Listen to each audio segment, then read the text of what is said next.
Good morning, and welcome to the JBDC Gift and Craft Biz Zone. My name is Sansia Campbell, and I'm your host for this morning.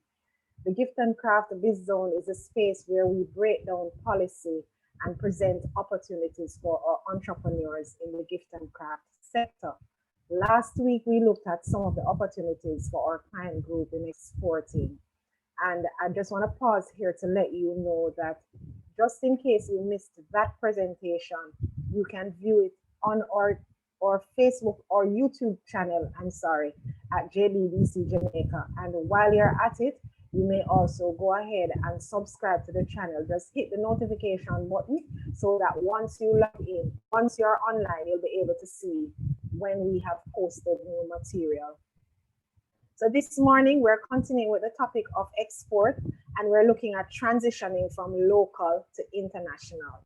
Our presenter this morning is Ms. Lisa Callendar, and she is the founder and lead consultant at ProTradeConsult. And just to give you a little bit more about Lisa, she is a capacity building specialist and strategist. Through her consultancy firm, ProTradeConsult, she has helped shape several policy and strategy projects based on stakeholder consultations, including the National Craft Policy and Strategy of Jamaica. She has also conducted training workshops on export marketing and new product development linked into export markets across the Caribbean, funded by the Caribbean Development Bank, the Caribbean Export Development Agency, and the Organization of American States. She's a former senior export business advisor with Caribbean Export, where she worked in a hands-on manner with a portfolio of hundreds of exporters and export-ready enterprises across the region. So you can see that Lisa is well positioned to share with us this morning about transitioning from local to international. So feel free to drop your questions in the chat during her presentation, and we will facilitate the question and answers immediately following her presentation. So over to you, Lisa. Thank you, Sansia, for that kind introduction. Good morning, everybody. Thank you also to Vivette McFarlane for inviting me to be a part of this presentation, and welcome to everyone to what I hope is going to be a fruitful conversation about moving from your local market into the export market, specifically for small, micro craft and gift producers. I'm just going to share my screen so that I can follow the PowerPoint so that I don't ramble too much. So just give me a minute. So export is very often touted as a great opportunity. There is, as they say, good news and bad news. The good news is that if you are a producer of art, craft, design, visual arts, all of these products enjoy buoyancy in international markets. So these are markets valued at billions of dollars. Even though one day I was in a meeting and a gentleman said to me, because I also am a producer, I'm a ceramicist, and a gentleman said to me, oh, this all looks very nice, but I want to make money. So there's a tendency for art, craft, and design not to be taken too seriously. So I want to begin by saying that the good news is there's a huge export market opportunity which can be tapped into. Now, of course, these figures are from the United Nations Conference on Trade and Development, their Creative Economy database. They date back to 2015. So we know that we are in the midst of a pandemic. Everything has changed. Everything will continue to change, and life is not the same. But one thing that has grown in the pandemic is e-commerce. And e-commerce is now being touted as one of the opportunities that will help economies recover. However, from the perspective of a micro producer, e-commerce itself actually still requires some amount of investment in terms of cost. So I thought this graphic was very interesting because very often people say, oh, get up a free website, get into e-commerce, but they're not cognizant that actually with e-commerce, there are all these startup costs. And so at the end of the day, the message is that producing products, art, craft, any product, visual arts, design, it does require an investment. And that investment is even greater when you are looking to tap into these potentially huge export market opportunities. And so if you do want to get into export, you should begin with caution. And you should be aware that you will not be successful in export unless you are very focused on competitiveness and value. Yes, you might set up a website and ship one things to your friends and family. But to really tackle wider markets, you have to approach export as a business, and you have to approach it with a view to the fact that given the cost of transportation, given the cost of making products cross borders, you will have to be competitive. You will have to look at your business in a sort of professional way, and you will have to focus on delivering value. And this is not to say that this is not true of the local market, but venturing into export is sometimes presented as something very easy, something that if you set up a website and your product isn't selling, it's because something is wrong with the product. In fact, export requires the same level of business-like approach as selling products face-to-face. Okay, so this is the challenging news. Export is also full of risk in terms of if you are shipping goods, let's say by the traditional means, not including e-commerce, because with e-commerce, someone would put in their credit card, so you would get paid immediately. And then the burden would be that they would expect delivery within a certain number of days. So you have to hold some amount of inventory, which is a cost to the business. You have to hold some amount of inventory to satisfy e-commerce concerns and to make those business startup costs a viable proposition.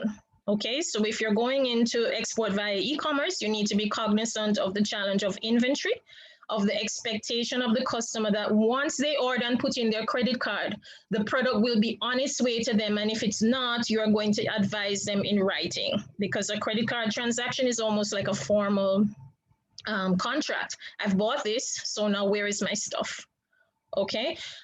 So just be aware that export is challenging. There are opportunities, but you must approach it with some sense of professionalism.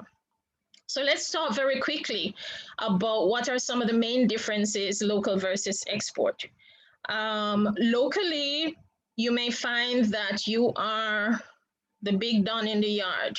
You enjoy a great reputation as a producer, and you know all your friends and family think that your product is great and they buy from you. And so hearsay can actually fuel a business, and it has fueled many small businesses in the Caribbean. Once you are venturing into export, your product is crossing borders, and consumers in export markets, including here in the Caribbean, do expect a measure of branding. And branding means consistency. So when you put up a brand, it's not just about having a beautiful logo or an icon or having something catchy as a phrase. All of that is important, but the branding itself must also deliver on value and be consistent in stating what those values are and in representing that value as a brand. So the export markets, branding is very important. And if you don't have a brand and you've just been selling at trade fairs or craft markets, you have to think carefully about that brand, because the way in which consumers buy these days is if they try something and they like it, then they are looking again for that brand.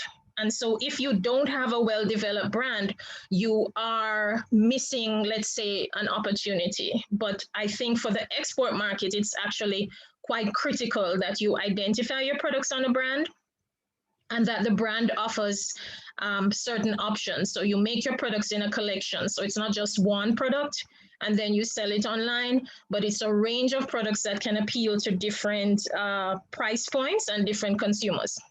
Okay. The other big difference with export is that your products are no longer with you. You're selling at a craft fair. You're there with the products. This is very interesting for things like jewelry. If the person who is making the jewelry is there to sell the jewelry, then you can try it on your customer and you can flatter the customer a bit, or you can see what size, shape they have. what's the shape of their face, and if the jewelry will flatter them. If you're selling in an export market, the product is there without you. The product has to go to the market and sell itself. And that means you have to work to make your product as distinctive as possible. And some marketplaces, usually those in developed countries, are very crowded. So to make your product stand out and distinctive, it's a bit of a job, okay? And if your product isn't distinctive, many times it doesn't get a second chance. So you may have a beautiful product, but if it's not packaged properly, if it's not labeled properly, and if you're not telling a story, because these days many of us we like to buy stuff, and so we have too many things. So we're really not going to buy anything new unless it connects with us and there's a story behind it and there's a meaning. And in fact, we even like the person who's producing it. And so your product is separated from you, and it must be developed in a way in which the product can speak for itself and can be attractive.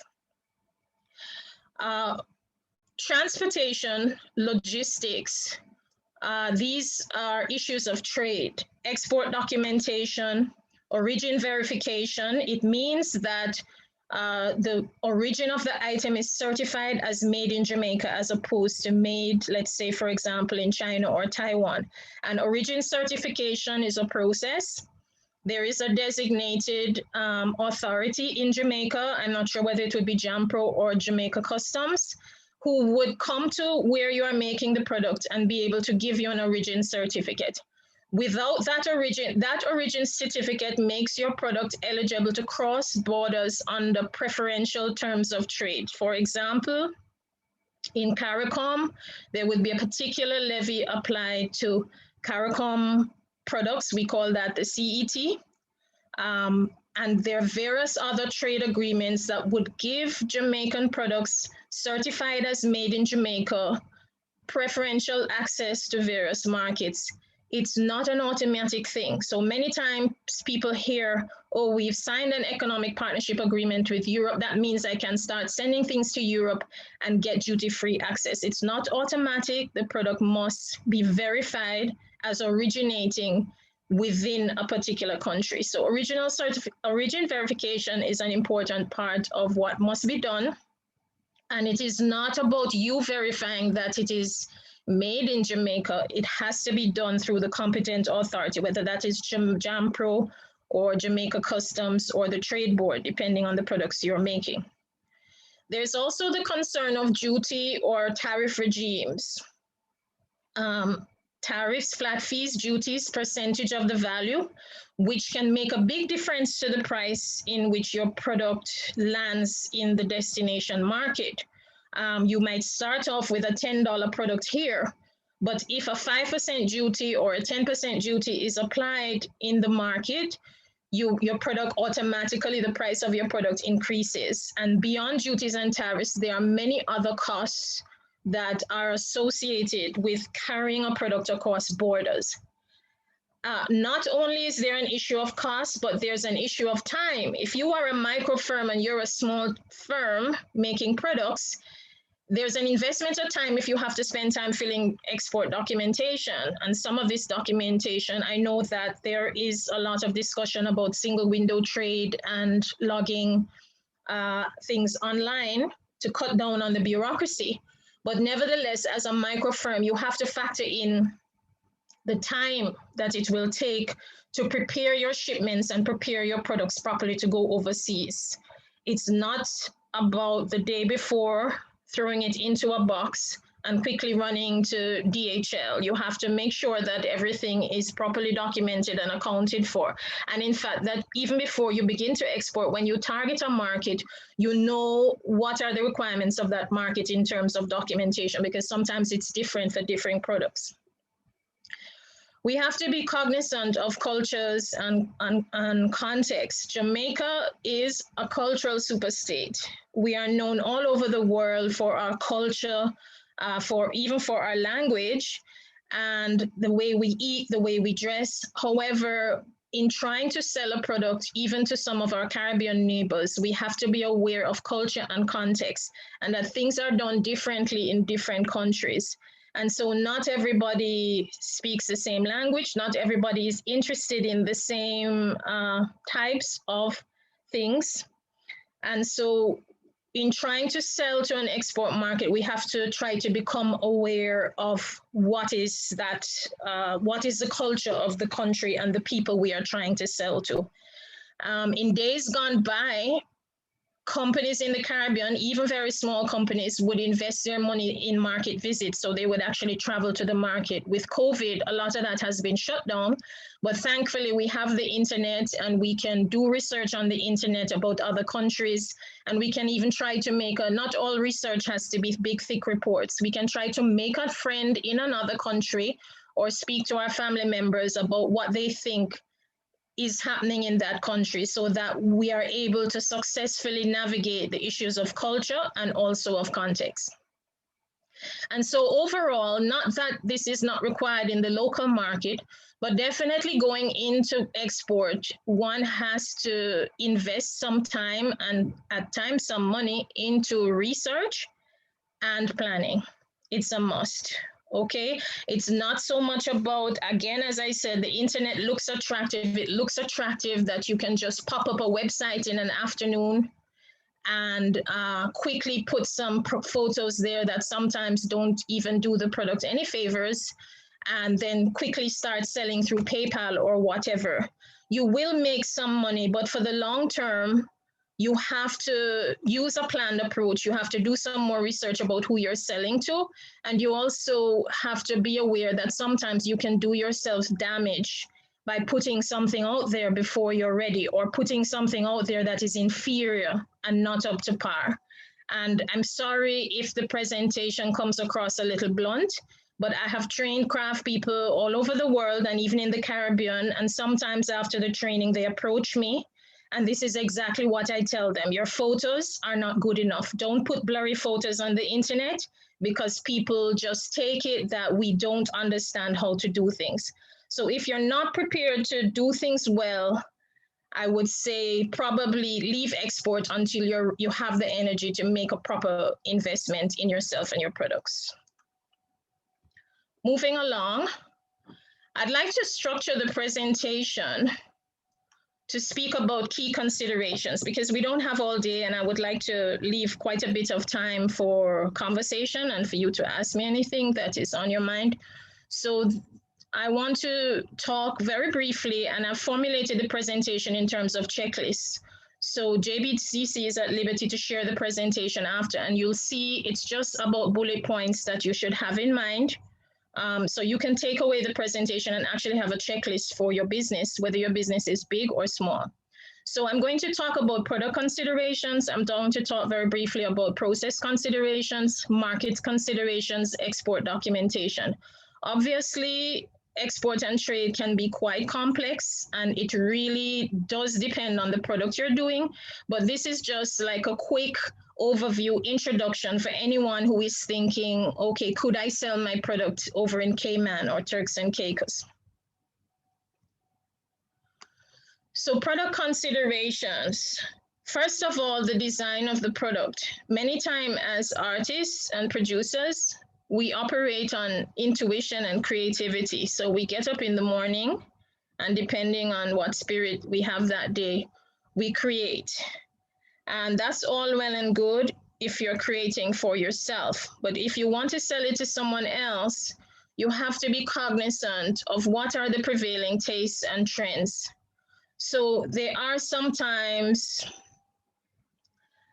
some old-time things that come back again. There are markets for vintage products. But generally speaking, if you made a product 5 or 10 years ago and it didn't really sell, just be careful about popping that out on your website, because sometimes it's a bit counter to what is the taste right now. And it doesn't mean that you have to buy Vogue magazines. It doesn't mean that you have to copy what you see on Pinterest, because by the time it's already on Pinterest, it means somebody has produced it and posted a photo. You can develop your own products and develop your own creativity. But what I'm saying is scan the market to see whether there is a certain direction that things are going in. there's a certain, and this is now very easy with social media and internet, and don't copy other people's products, but look at the way in which people are producing things, especially in a particular market, because when you get into that market, as I said before, your product has to compete. Make sure that your products are stable when they are packaged. So those of us who are making the shipment the night before, and trust me, it happens, when you have things like glue, make sure that you allocate that 24 hours for the glue to dry, or the dye or the finish on the thing to dry before you put it in the package. Because what has happened more than once is that the package arrives at the destination, and what you had in mind as your beautiful vision is no longer all together. And then people say, look at SMEs, look at micro producers, look at these art and craft people, they aren't serious. And by the way, e-commerce, one of the things you have to have is a policy for returns, because in some countries, if you sell things that are not up to par, you are obligated as a manufacturer to take it back. And in fact, if someone distributes your product, very often the law in some countries favors the distributor. And so let's say you have a retail store over there in Turks and Caicos, and you say, okay, let me strike a deal with you to sell my products. I don't know what the law is in Turks and Caicos, but certainly under European law, if you sell things in Europe that are not up to par, the distributor is liable. So very often, this is why even companies that are able to go to trade shows, they will go for many years without getting their first order, because people are waiting to see, are these people serious? Can they deliver? Will they be here next year? Do they have some amount of capital behind their business? Or are they just looking for the next sale? Are they just looking to get some quick cash?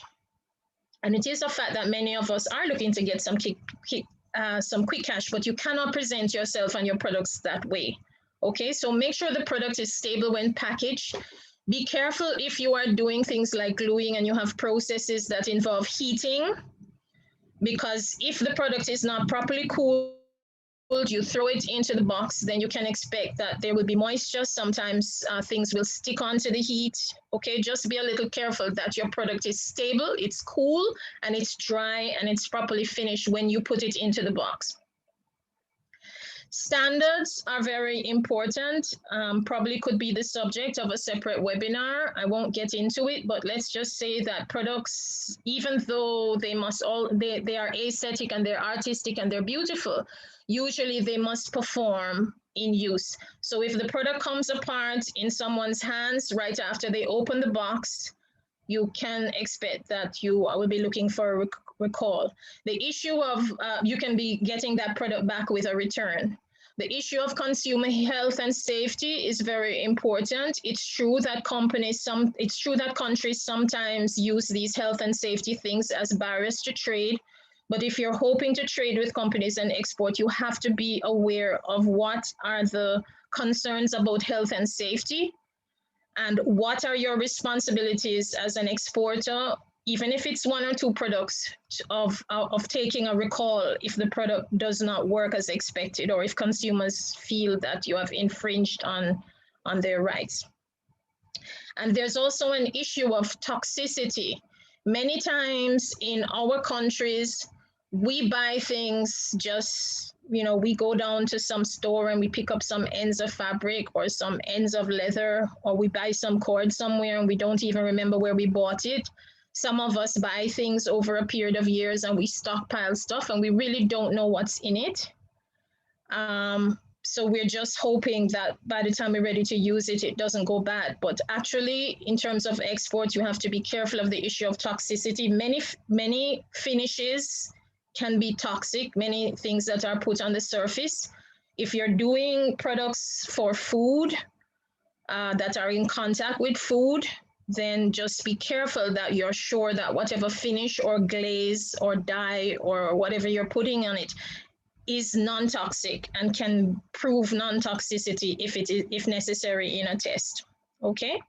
Packaging is important. There is a distinction between primary packaging and secondary packaging. Primary packaging would be the packaging directly in contact with the product. Again, as I said, contents, once they are packaged, can react. And so you have to choose your packaging materials so that you are aware that there is a sense of inertness. Inertness meaning that when the product is in contact with the package, there won't be any reaction or any reactivity, because that can really spoil your product, and then it can arrive at the other end being something that you didn't intend. Secondary packaging, or sometimes called packing, is about transit. And you can see in the photo there what is meant by those cardboard boxes and stuff. Again, in the Caribbean, sometimes we don't have the money, so we reuse cardboard boxes. Be careful of that, because there is a structural strength to the cardboard. And sometimes when it is used again, it doesn't maintain the structural integrity. So packaging might be somewhere you have to kind of make an investment. Also with, okay, styrofoam is illegal, so maybe those little pellets were not, are probably not something we want in Jamaica right now, but you have to find a way to pack your product or put your product in some kind of primer packaging that it protects, one, the surface you've put on it, but also it's protected in transit. It can be dropped, the box can be dropped, something can be put on top of it, and you won't be too worried. And some exporters, many years ago, again, exporters would put their product in newspaper or sometimes banana trash. Be careful of newspaper, because sometimes the dye on the newspaper can migrate onto your product. And similarly, banana trash, any kind of natural material, those things can sometimes harbor either pests or some kind of microbial thing that, again, it may or may not successfully cross the border. So do a bit of research on your packaging. The JBDC is also there to help you. They have qualified engineers and designers on staff. Get some advice on your packaging if you're not sure, and don't do a kind of amateur thing. Labeling is another thing that's very important. We are selling here at the craft markets. Your product probably doesn't need a label. You buy any box that you can get and you put the product in a box. If you're lucky, you get a bag. Sometimes when you buy craft stuff, sometimes you hear, well, there's no bag. But labeling is something that is a legal requirement. In most countries, it's mandatory. It goes by a standard. So Bureau of Standards Jamaica should be able to appraise you of the standard for labeling. Actually, even in Jamaica, I think labeling standards are mandatory. But certainly in the export market, whichever market you want to go to, check out what is the legal requirement for labeling. It's not just about doing a beautiful graphic design. It's about ensuring that you meet the requirements of the law. The process considerations. Firstly, your inputs. Again, most of us, we are micro producers, so we're buying a couple of stuff. We're hoping to turn over the money that we get from selling the product into buying inputs. But you actually have to be careful that you can identify your inputs and what exactly is in the inputs. Because again, for things like jewelry, there are some metals, nickel, and some metals which are not allowed to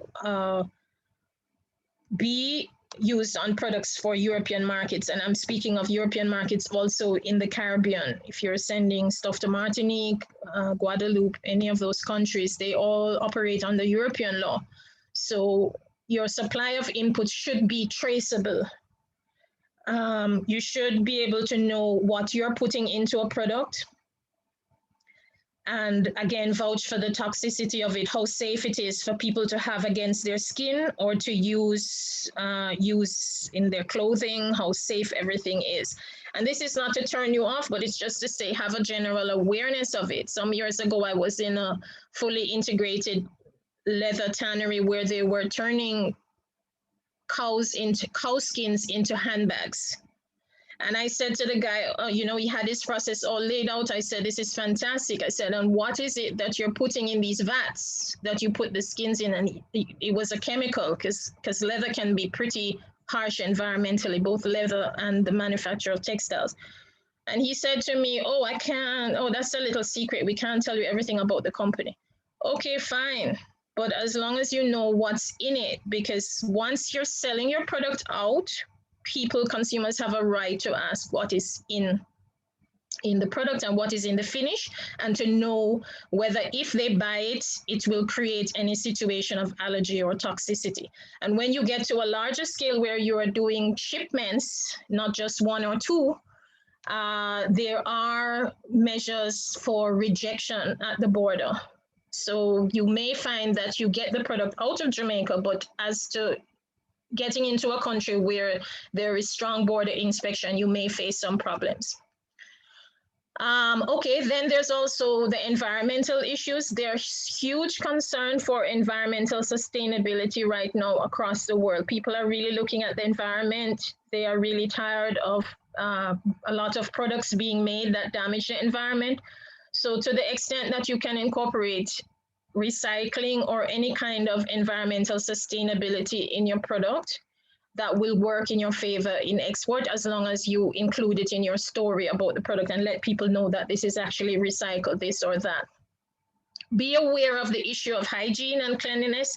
And that means if you are producing on a little tabletop in your home, be sure that it's a clean tabletop and it's free of oil and dirt and grease, because many people have been disappointed by making a very beautiful product and then have it contaminated by some kind of grease or oil. Sometimes if you're in a hurry, you don't see it.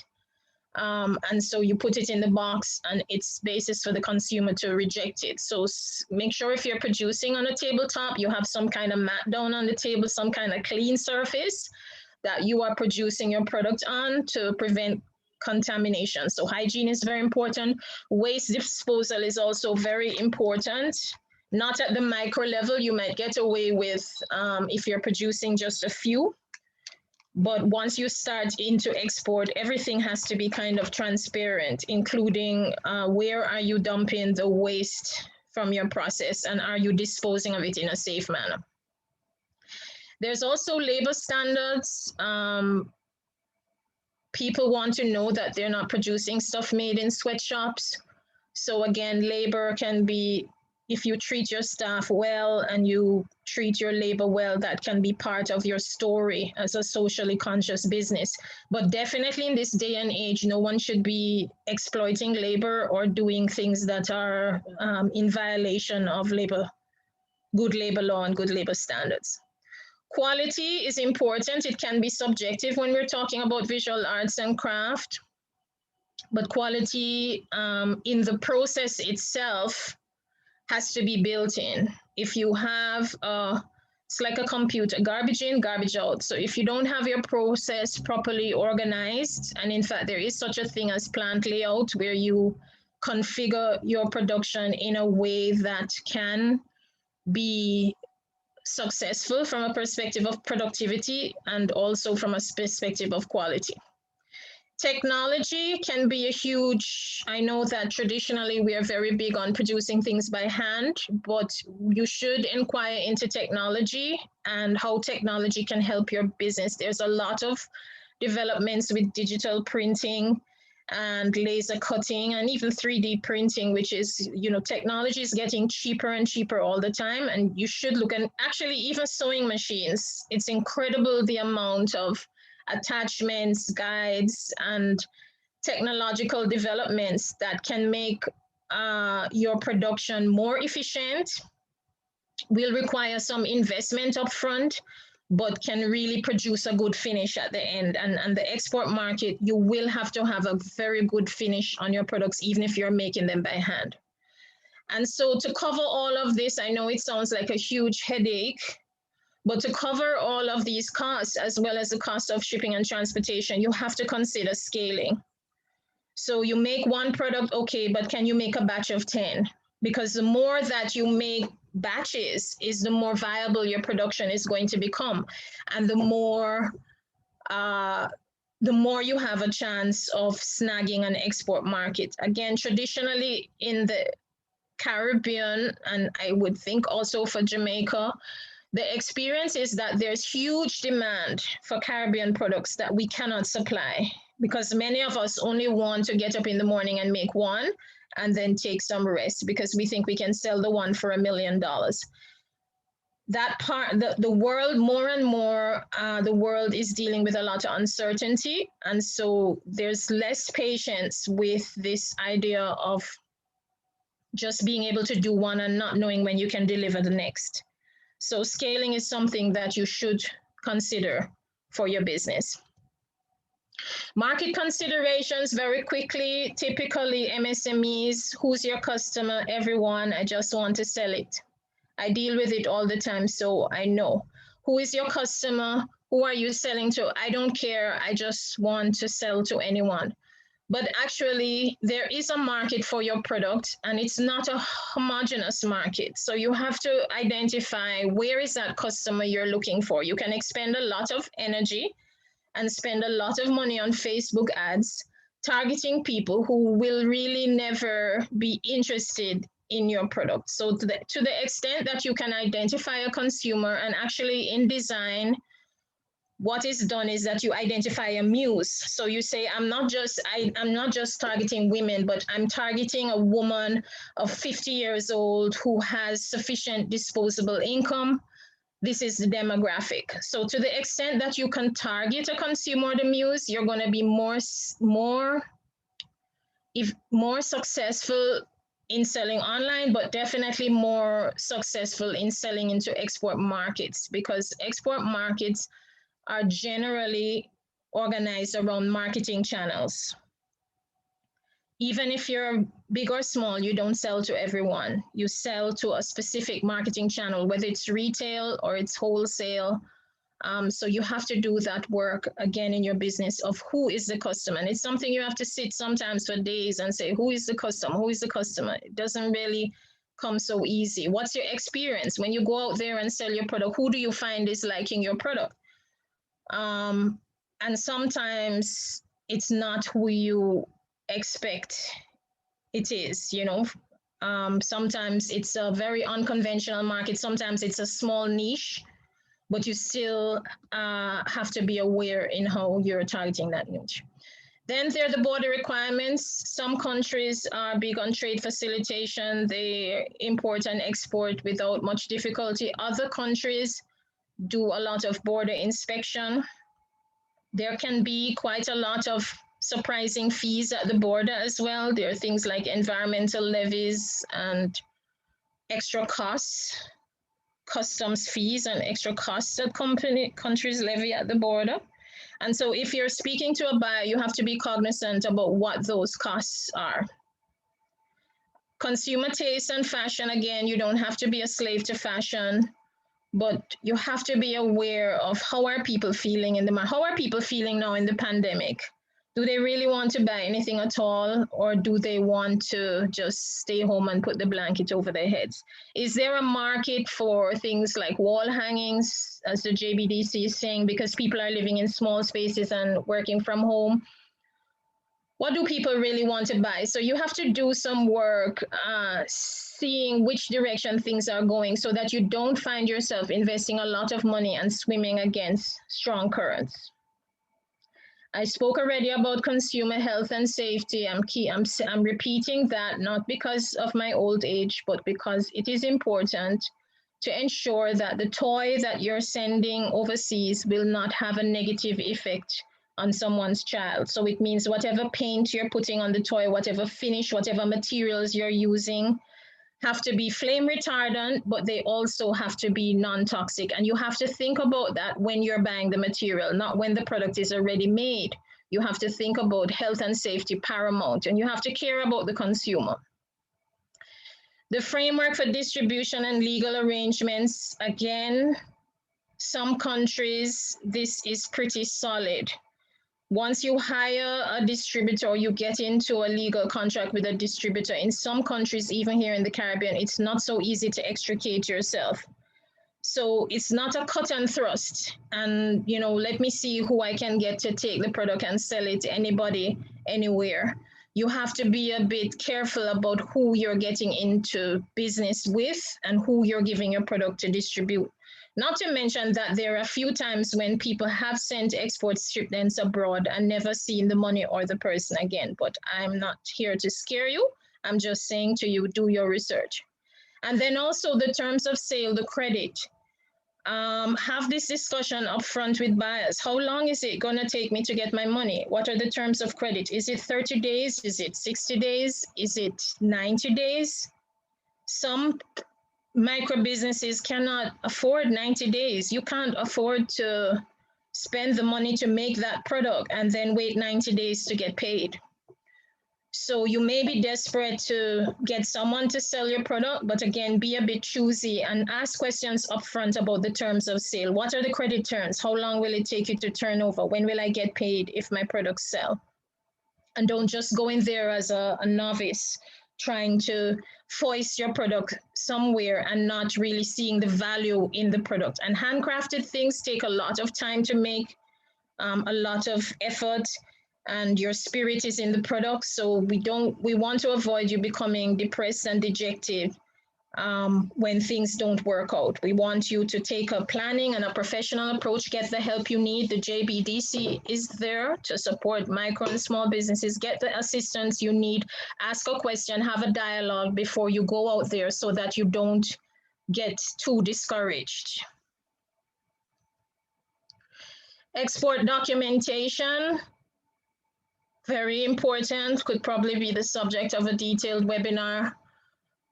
Be sure that you are aware of, again, you throw the product in a box and you run down to DHL, and DHL says what's in the box and you declare it very quickly on the outside.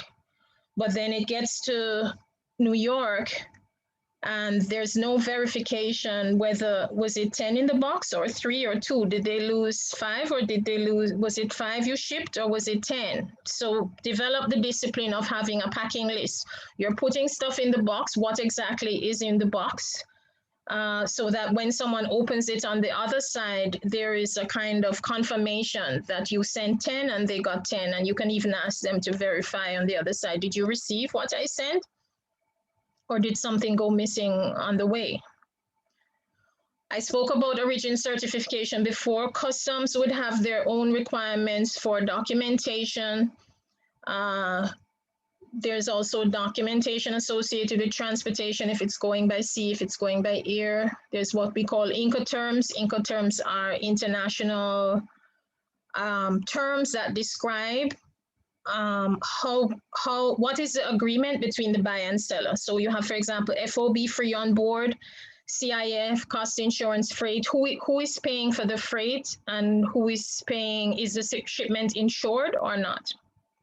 So the best way to find out about these things is to ask a question. That sounds a bit low grade, but the best way to find things out is to get into dialogue with your buyers, because you don't want these things to come as a surprise, and it's very individual to the product and to the market that you're sending it to, whether what some of these requirements are. And sometimes you test it. So you send one over to your family in New York to find out how difficult is it to get stuff into New York. Did they stop it at the border? So before you start selling online, you say, okay, I'm going to send one to my cousin and I'll see how many days it takes for her to get it. And I'll notice whether things get stopped along the way and what's the requirement. Okay, so the best way is to get into dialogue with buyers, or if you're not able to do that, to test and see how things work out and what is the minimum requirement. Each of these requirements will have a cost to it, whether it's a cost in terms of money you have to pay or time. So again, you can't go into things naively. You have to have a sense of what is required before you launch into it. So finally, some recommendations for export development. Do your research.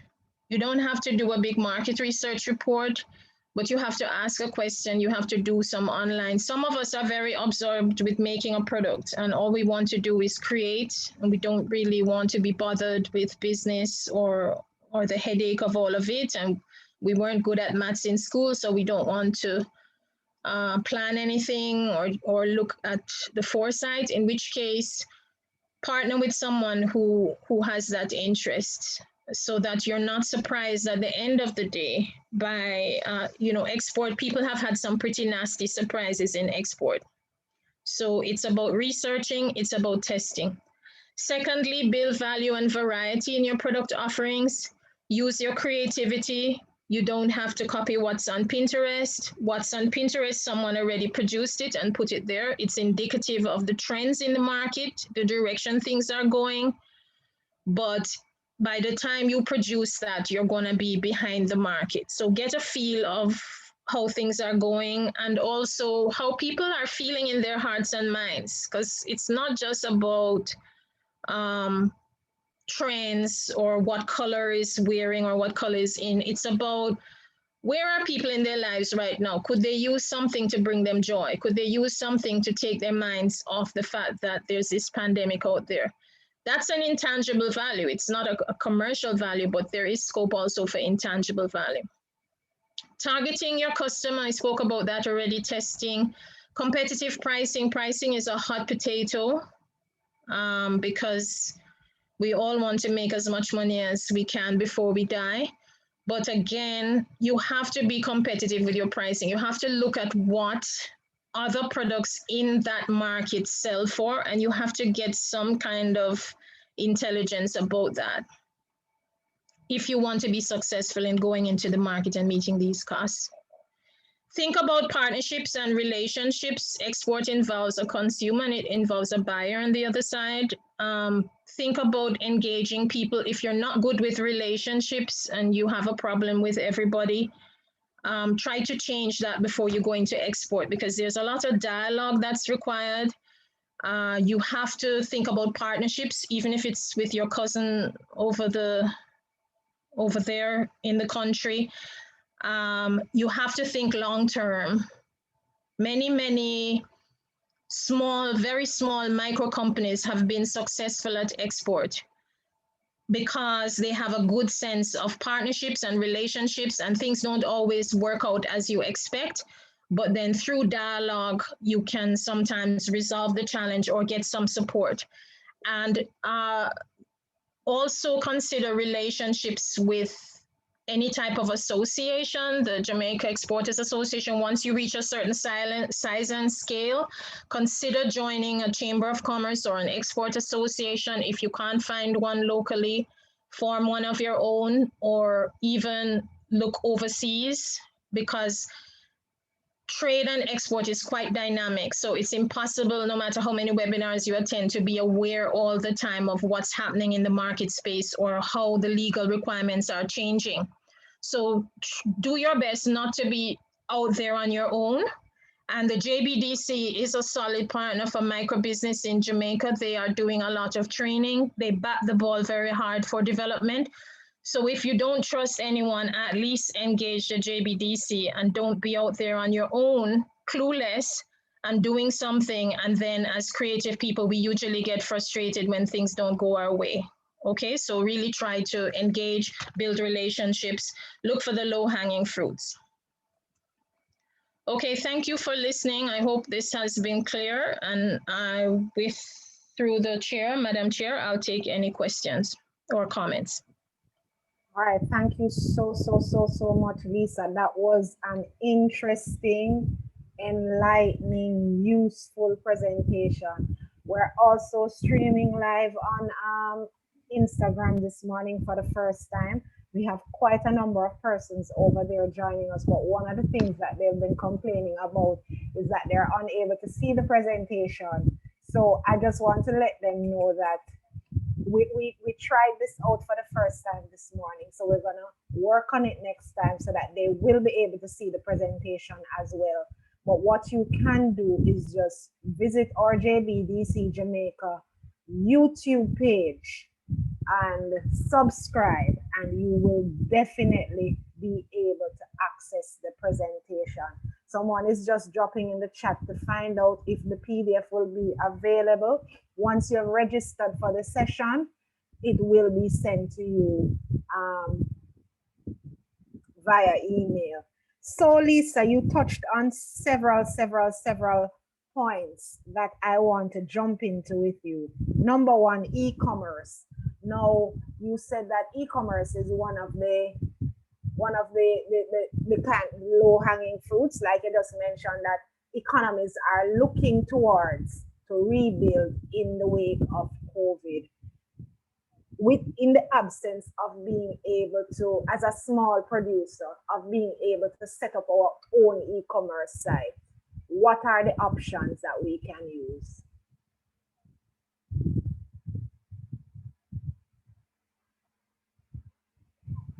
Okay, so you would recognize, thank you, Sansa. You'd recognize by now, but my style is not really to recommend any particular option. If you are going into e-commerce, you should do your research. You should talk to other people who have been successful in e-commerce. Talk with other producers and see which platforms they use and which platforms they use best. Now, e-commerce in terms of trade offers not just opportunities for products, but for export of services. So if you are a creative person who can come up with beautiful designs, you don't have to limit yourself to making a product and shipping it out of Jamaica. There are options for drop shipping. Right. There are options for print on demand, where you can have your drawings or your art uploaded onto products, and you set up a site where you would sell it more as a service. So you earn a small fee, you earn a royalty from the service, and the money will still come to Jamaica in terms of it will be payment for the service, or the royalty payment will still come to your bank account in Jamaica. So I think that making products is one option. The option is there to make your products and expand into drop shipping, expand into design all over the world. Designers don't necessarily make their own product. They design and then they make it somewhere where there is that competitive capability to produce things in volume and to answer the demands of the market. There's a lot of partnership in the world of design. People partner with designers and creatives in other countries, and I'd like to see us thinking more about design and creativity and art as a big picture thing. We can use our Jamaican creativity to drive the production of products, but all the production doesn't have to be here. And we can also set up production here. You know, it's a matter of thinking through the issues that I spoke this morning. Many of us have a limited vision for ourselves. And one of the things that we will see coming out of COVID is that there's a new world and the sky is still the limit. So we can still set up production to make things here and do effective e-commerce. So I don't know if I've answered your question, but yeah, I will not endorse any particular platform. I have done some research on the platforms. There's a lot of good ones out there, and there's a lot of new apps being developed every day. But I think if you're going to use a platform, you must do your research and see whether it meets your requirements. Wonderful. Thank you so much. And just to give us an idea, what is drop shipping? Okay, so drop shipping involves a manufacturer somewhere, you selling that product on behalf of the manufacturer. Okay. And setting up, so there's technology now where you can set up your own website, and it's actually seamless, where the products are manufactured in another country, let's say a country in Asia, and you earn third-party returns just by branding the product or by setting up your website to target a particular market. So you don't actually have to manufacture the product. And there's also possibilities to customize, make your designs, or have a core group of designs and use your own little creativity to customize it in a special way and then offer it through your website. And there's a lot of integration between apps right now. That's why I spoke about technology that make that possible for anyone, regardless of where they are. So again, if you're going into that, you know, because if you're going to contract with a manufacturer anywhere in the world, it's still a legal undertaking. So you have to go into it, not with an approach of setting it up this afternoon, but with an approach of understanding what you're getting yourself into. and Okay. doing the necessary research to make it come together. All right, great. I know you also mentioned about knowing your customer, and I think essentially saying that everybody can't possibly be your customer. But how would someone know who their customers are? How would a producer know that? How would they be able Okay, to so identify? so the first thing is you're making products. I spoke about testing. Right. You make some prototypes and you present them to the market and you observe what happens. And you recognize that you are at the stage of making prototypes. You're not yet a manufacturer, because what happens in Jamaica is we make one thing, it's a prototype, and then we sell that prototype, and then we make another and we sell another. And that's okay if you're just trying to make a few dollars here and there. But if you're trying to make an impact on the market, you have to have a brand, and the brand is constructed based on a series of values. What is your brand offering? Is it love and friendship? Mm-hmm. Is it a sense of belonging? Is it that you are offering something new in terms of style? Is it that you are channeling the unique culture and creativity of Jamaica? You have to have some sort of values in that brand that are driving your creativity. And so from a standpoint of what happens very often is we make a prototype and then we sell the prototype. And that's kind of the modus on which our production has developed. The expectation in export markets is that you will make a prototype and then that prototype will be offered for sale with the clear understanding that it is either a one-off unique creation, or it is part of a series or a line, or it is something that you plan to reproduce. And if you plan to reproduce it, your production has to be organized in a manner that you can deliver. Because once you put it online, if you haven't said these are one-of-a-kind creations, then people are assuming that they can buy 5 or 10, or that you'll make it again. And by the way, that what you make is going to be exactly what they see in the photographs. So it has to be clear what market you're in. Is it the market for one-offs? Is it the market for reproducing? But I would say to know your customer, test the market, make some prototypes, see who reacts to your work. In my own creative practice, which is separate from this webinar, I make jewelry, and I've actually sold that jewelry at little craft fairs and trade shows. I'm not doing any now, but in the past I've done it. And I noticed some things clearly. Because I'm making jewelry for women, a lot of the times men come up and they say, why aren't you making anything for men? And in fact, I have some little young nephews who really inspire me. And I noticed they're only 12 and 17, but they're quite interested to wear things around their necks and things around their hands. And so I'm saying to myself, maybe I got to start thinking about making things for men, making things for children. Even actually sometimes when I'm selling, little girls come up and they love to decorate themselves. But of course, the jewelry is a bit adult.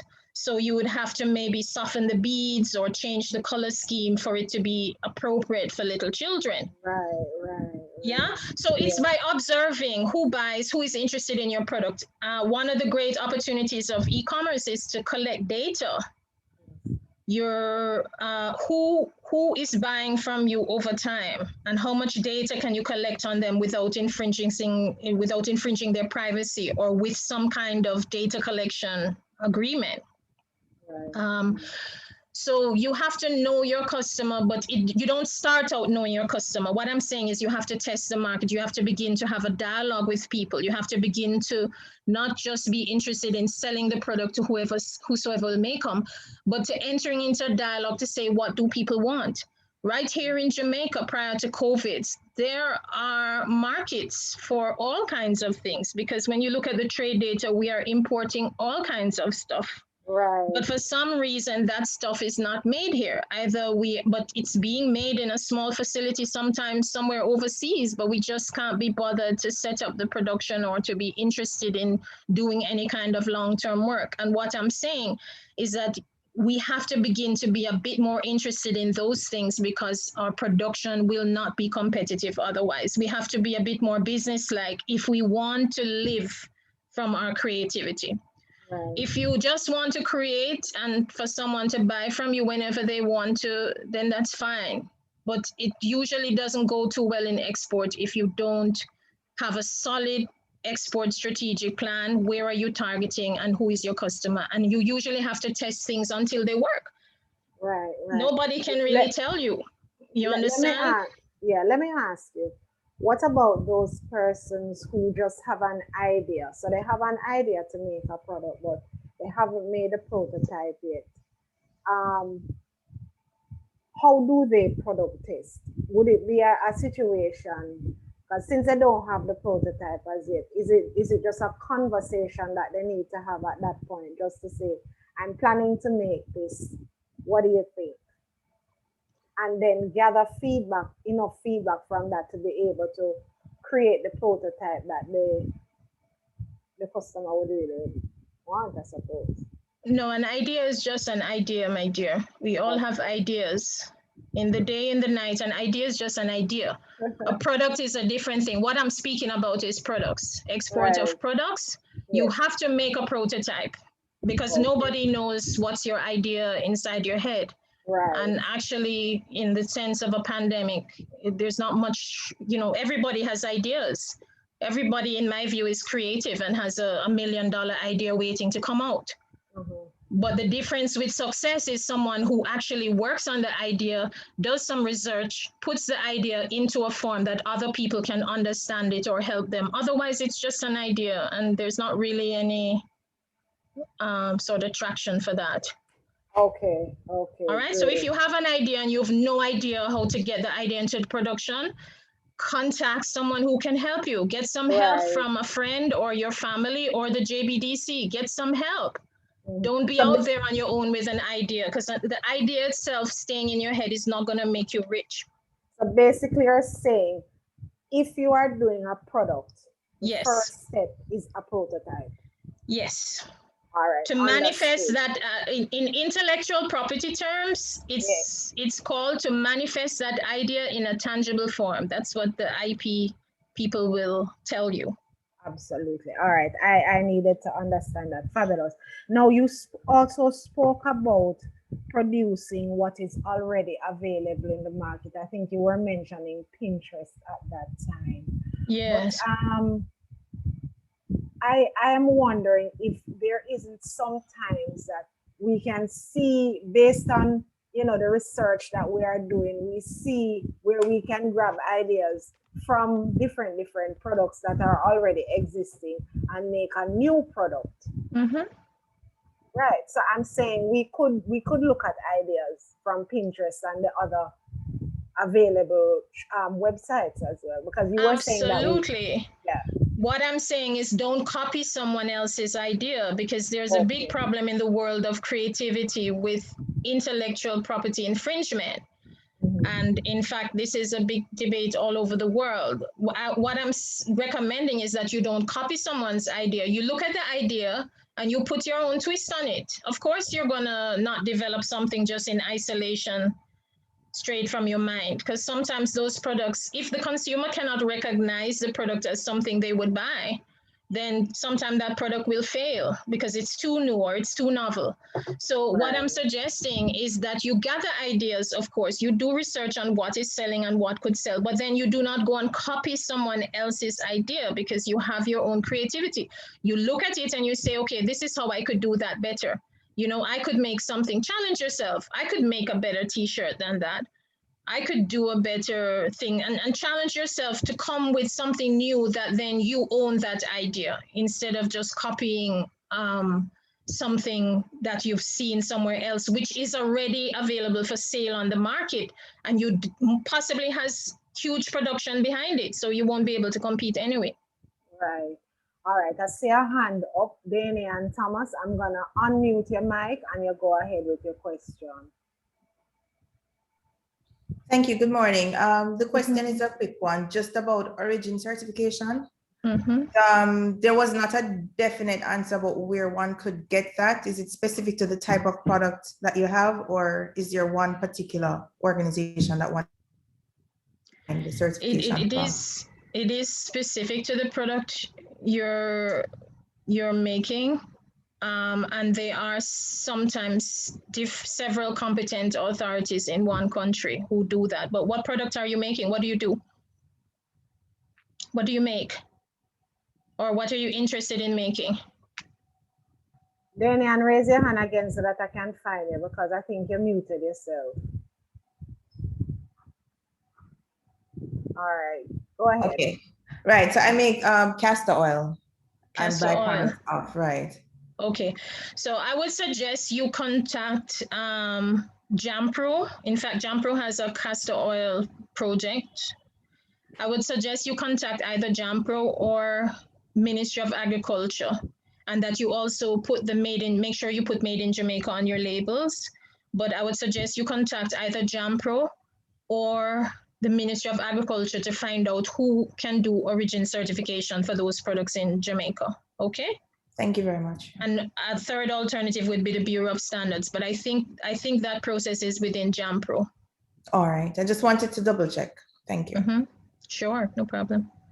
All right, great. If anyone has any additional questions, feel free to drop it in the chat, as we have just a little time left in this morning's presentation. Now, Lisa, you mentioned quite a bit of the legal requirements, thinking about when you get to the border, ensuring that you have what you call it, packaging list, so that when the products arrive, it's what is in the package is on the product list and stuff. But what I wanted to find out from you, with the exception of being able to send a product from Jamaica, like a single product, say for example, someone buys 10 of my wall hangings from my website, and I send those 10 items via courier, whichever way, to the importing country. How else can I enter the international market? What are some of the other ways that I can get my product maybe on shelves in international markets? Okay, so with the wall hangings, if I was a small person making wall hangings, I would definitely recommend you set up a website and you look at the opportunities of social media marketing, because it's not like back in the day when we could go to trade fairs or go to, let's say, market visits overseas. You go and knock on doors of buyers. So I would recommend that if you're doing wall hangings, step one is to get some photographs of your wall hanging, some good quality photographs, and put them on, firstly on a website, because that is what you own a website. So no one can all websites are like real estate. So put it on a website, even if it's a free one. Then try to do some social media marketing. This same Pinterest that I spoke about is a great, because you're going to put your pictures out there and people are going to search wall hangings. And if you do the right thing, I'm still studying about that myself, some pictures of your wall hanging will pop up. Small producers have also had a lot of good experiences with Facebook. I think in Jamaica, they say Facebook is still the most popular social media engine. It is. So I would start promoting, even before selling 10 overseas, I would start promoting among your friends and family. Start posting pictures on Facebook, put it as your cover photo. You know what I mean? Start small like that. Yes. Then let's say you're doing prints, you engage your cousin in New York and you say, listen, I'm sending you 10 of these, or I'm sending you 5, because sometimes 10 is a big cost. Can you shop them around to the stores for me? Or can you see who there would buy it? Or can you put it on your Facebook page so that your friends may be interested in it? Okay. Right. So if I would say below a certain level of production scale, I think e-commerce and social media is the way to go. But be aware that many people have seen, many buyer inquiries will come through e-commerce and social media. Somebody will see your thing. What I've seen of Jamaican creativity, it's very unique. So someone in Paris will see one of these wall hangings and say, oh goodness, I love those. I want an exclusive on it. And that is when you're talking, you have a buyer who's interested. That's when all the things I've spoke about this morning and the checklist will come in useful. You understand what I'm saying? Yes. So if it's just on a small scale, go the way of e-commerce and social media marketing. Great. The things I've spoken about cross-border trade become relevant when you have a buyer who is sometimes seeking you, because very often those buyers don't want to do 1-1 and they don't want to do 10 either. They want an exclusive on that market and they want you to send 200 ship tomorrow. And that's when it kicks in that you have to suddenly know what are all the things that I have to be careful of. Okay, all right, fabulous. 2 questions just came in on the chat. So from Joanne, as a micro business, do you recommend trying to sell directly to customers overseas or trying to go through distributors, considering the challenges and expenses of shipping? That's an excellent question. And I think what I'm trying to say is that you almost have to do both. You know, to make it in business is kind of hard. Some markets work on distribution, so they don't just, because that's the expectation of consumers, that you'll have a distribution or you'll have a retail store where you can go in and access things. Now, retail has changed a lot since COVID. A lot of retail stores are closing. Actually, a surprising amount of big name stores are closing. And a lot of some very important brands are actually going out of business. Now, that's a huge opportunity for new brands to capture and conquer the market. So I would say start where you are, whatever is easy for you. I think e-commerce and social media are a great leveler, but don't just sit stuck at e-commerce and social media. See that big vision where you can also, once you have the money and the confidence and the experience of producing product lines that the market demands, you can then also target distributors. So you can say to a retailer, and your distributor doesn't have to be a traditional distributor. You can sell your product in spas, you can sell your product in supermarkets, you can sell your product in coffee shops. So just because the traditional retail has gone kind of south doesn't mean that there are not opportunities for a micro producer. You can approach a hotel or a restaurant in Jamaica to display your work. Right. So I think we have to think creatively about the idea of distribution. In terms of export though, you have to be prepared for both. If you do get an inquiry from a distributor, you have to be aware that before you tell the person, I'll send you 200 by tomorrow, you do some research as to whether, how am I going to get it there? How am I going to package it? Where am I going to get the packaging supplies from? Do they even accept these things in the market? What is it the buyer wants? Can it cross borders? Can I send you a test shipment of, you know, something I'm really not sure whether this can go through to you? Can I send you a complimentary can I send you a trial, a test order, and we see how that works out? And people are usually very understanding of the constraints of small and micro business. So being a micro business is not a deficient thing, but you must be professional.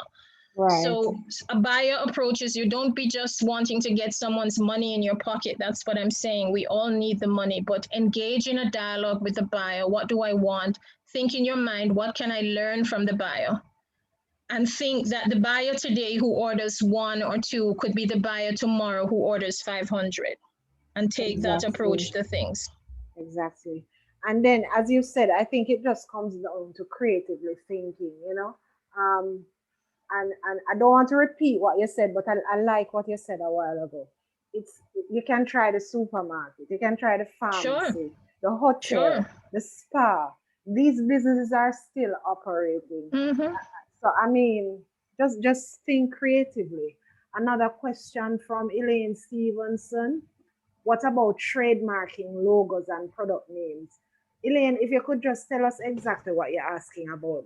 Lisa, do you get that? What about trademarking logos and product names? Yes, what about it? What is the question? Right. What about it? All right, so Elaine, I'll give you a second just to drop in the chat the exact question that you are asking. And if there are any other questions that anyone has, now is a great time. For example, jerk seasoning. She's talking particularly about jerk seasoning. So trademarking logos and product names. Yeah, so it's very important for export. In fact, I started out that first slide. I think I was saying that that one of the differences between selling locally and export is that locally you can have a lot of word of mouth sales. You can start selling your jerk seasoning from your kitchen, and it's just absolutely delicious and it works every time. So all your friends and family buy from you and all the people in the neighborhood. But once you're going to export, you need to have a brand and a proper package and label, and that brand needs to set you apart from the other jerk seasonings, because there are also Jamaicans overseas producing jerk seasoning. I'm sure you're aware of that. So you have to have a brand and a logo that makes reference to the fact that this is made in Jamaica the way that your auntie makes it, or this has in some special secret ingredient.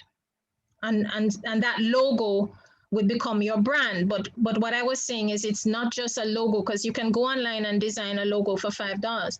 As to whether that logo will actually have some kind of values and meaning and love behind it is a different story. So with branding, we are talking not just about a logo, but about the whole concept of the meaning of the product. What does the product do for consumers? What value is it of consumers? And the brand should reflect all of that in a logo, certainly in a logo. But a brand is more than just a logo. A brand is actually a promise to your customer.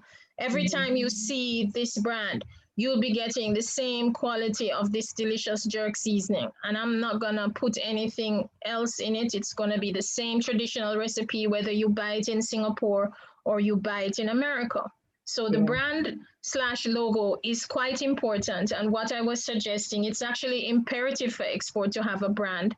And what I was suggesting is you have to think through what is the meaning that brand, when you see a brand, what does it mean to you on a tangible level of value, but also in terms of an emotional feeling?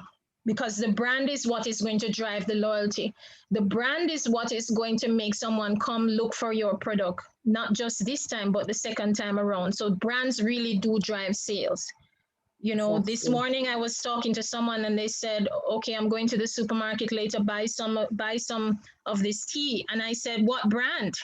Because with food, brands are very different. I said, what brand? And the person sent me a photo of the brand that they use. So they've bought that product already because they're sending me a photo. And now we're going to go buy it a second time around because the brand was good. It satisfied, it delivered. And in the same way, if the brand is bad, people will remember it.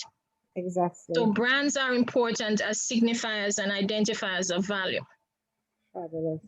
All right. Thank you so much, Lisa, for joining us this morning and for sharing with us such a comprehensive presentation on export. I know this will be one of the more popular presentations that we have posted online because it is so interesting and there is so much to learn.